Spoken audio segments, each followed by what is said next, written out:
বন্ধুরা, অনুরাগের ছোঁয়ার আজকের পর্বে দেখা যাবে উর্মি ফোন করে কুন্তলাকে, বলে কুন্তলা এবার আপনি কিছু একটা করুন। কুন্তলা বলে কেন, কি হয়েছে? উর্মি বলে দিদি আবার বদমাইশি করে বোর্ড মিটিং ডেকেছে, আর জয়ও দাদাইকে নিয়ে চলে গেল। আমি সোনা কত আটকাবার চেষ্টা করলাম, কিছুতেই আটকাতে পারলাম না, জানি না ওখানে আবার কি হবে। তখন কুন্তলা বলে উর্মি উর্মি অত চিন্তা করো না, আমি তো আছি। এবার দীপা একেবারে আউট হয়ে যাবে, ও আর কোনো কিছুতেই থাকবে না। তখন উর্মি বলে তার মানে, আমাকে একটু বুঝিয়ে বলুন। তখন কুন্তলা বলে আরে একটু ধৈর্য ধরো না, ঠিক সময় আসুক তখন আমি তোমাকে ঠিক বলবো।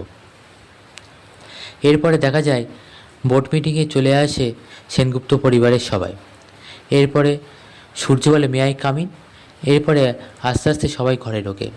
তখন সূর্য ভিতরে ঢুকে ঘরের ডেকোরেশন দেখে অবাক হয়ে যায়। সমস্ত ঘরটা ফুল দিয়ে খুব সুন্দর করে সাজানো থাকে, যেটা দেখে সূর্যর আবার আগের কথা মনে পড়তে থাকে, দীপার কথা মনে পড়ে। দীপা চেয়ার নিয়ে এদিকে পিছন করে বসে থাকে, তাই দীপার মুখটা দেখতে পায় না সূর্য। তবে সূর্য এগুলো দেখে অন্যান্য বোর্ড মেম্বারদেরকে জিজ্ঞাসা করে, বলে যে এগুলো কে সাজিয়েছে, বা ঘরটা তো খুব সুন্দর ডেকোরেশন হয়েছে, কে করেছে এসব? তখন রূপা বলে উনি করেছেন, মানে দীপাকে মেনশন করে বলে। তখন সূর্য বলে ওনাকে তো দেখতে পাচ্ছি না, মানে উনি কে? তখন জয় বলে দাদাই এখানে ডেকোরেশন মানে ফুল এগুলো ইম্পর্টেন্ট না, ইম্পর্টেন্ট মিটিংটা। তখন সূর্য বলে না এটাও ইম্পর্টেন্ট, উনি কে? তখন দীপা চেয়ার নিয়ে ঘোরে আর দীপাকে দেখে অবাক হয়ে যায়। এরপরে তখন সূর্য বলে উনি, না আমি তাহলে কোনো কিছুতেই সাইন করব না, ওনার সাথে আমি কোনো ডিল করব না, দুজনে একই ব্যাপারে আমি সাইন করবই না। এই বলে সূর্য চলে যেতে যাবে।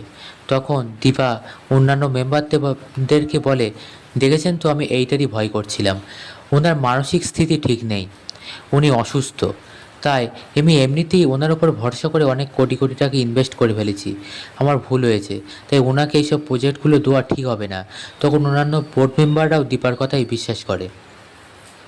তবে এগুলো সবই দীপার প্ল্যান। দীপা মনে মনে বলে ডাক্তারবাবু এগুলো আপনার ভালোর জন্যই বলতে হচ্ছে, কিচ্ছু করার নেই। এরপরে দীপা আরও বলে যে উনি এতটাই অসুস্থ যে উনি কোনো কিছু মনে রাখতে পারেন না, একটা ডায়েরি আছে তাতে নাকি শুনেছি উনি সব লিখে রাখেন। এবার আপনারাই বলুন, এমন অসুস্থ লোককে কি প্রজেক্ট দেওয়া বা তার সাথে ডিল করাটা ঠিক হবে? এমনকি ওনার মেয়ে কোথায় আছে উনি সেটাও জানেন না। তখন সূর্য বলে কি বলবে আর ভেবে পায় না। এদিকে জয় সূর্যকে বোঝানোর চেষ্টা করে, দাদাই চলে যাস না, এটা আমাদের পার্সোনাল দিকটা দেখলে হবে না, এটা আমাদের বিজনেসের ব্যাপার। সূর্যকে বোঝানোর চেষ্টা করে, ফিরিয়ে আনার চেষ্টা করে। এদিকে দীপা তো দোষারোপ করতেই থাকে।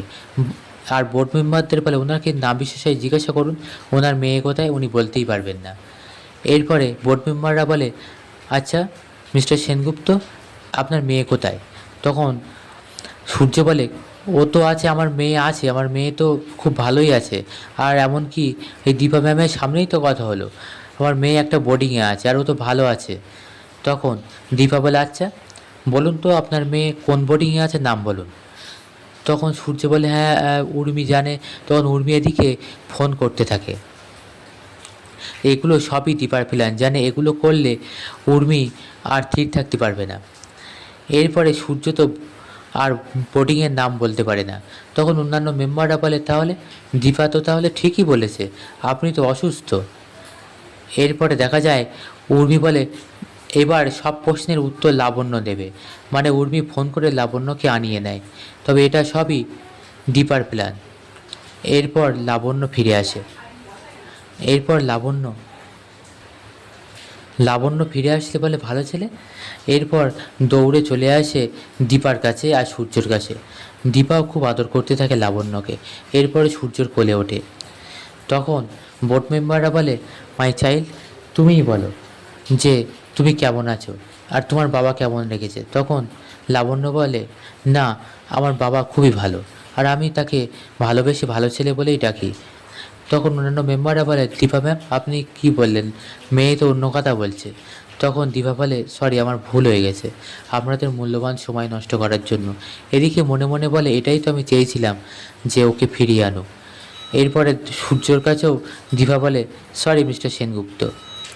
এদিকে সবাই একে একে চলে যায় আর উর্মির দিকে মিষ্কি মিষ্কি হাসতে থাকে দীপা।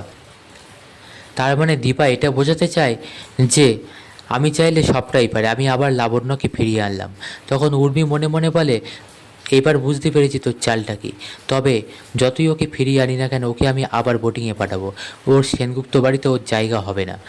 এরপর ওখান থেকে বাইরে বেরিয়ে তখন উর্মি আলোচনা করে, দাদাই ওকে এনেছি ঠিকই, কিন্তু আমাদের বাড়ির পরিবেশ দেখছেন তো ভালো নয়। ও এখানে থাকলে ওর পড়াশুনোর ক্ষতি হবে। ওকে আবার বোর্ডিংয়ে পাঠানোটাই ঠিক হবে। তাছাড়া কিডন্যাপাররা রয়েছে, ওকে আমরা চোখে চোখে রাখতে পারবো না। তখন দীপা আড়াল থেকে সবটা শুনে ফেলে আর দীপাও প্ল্যান করতে থাকে।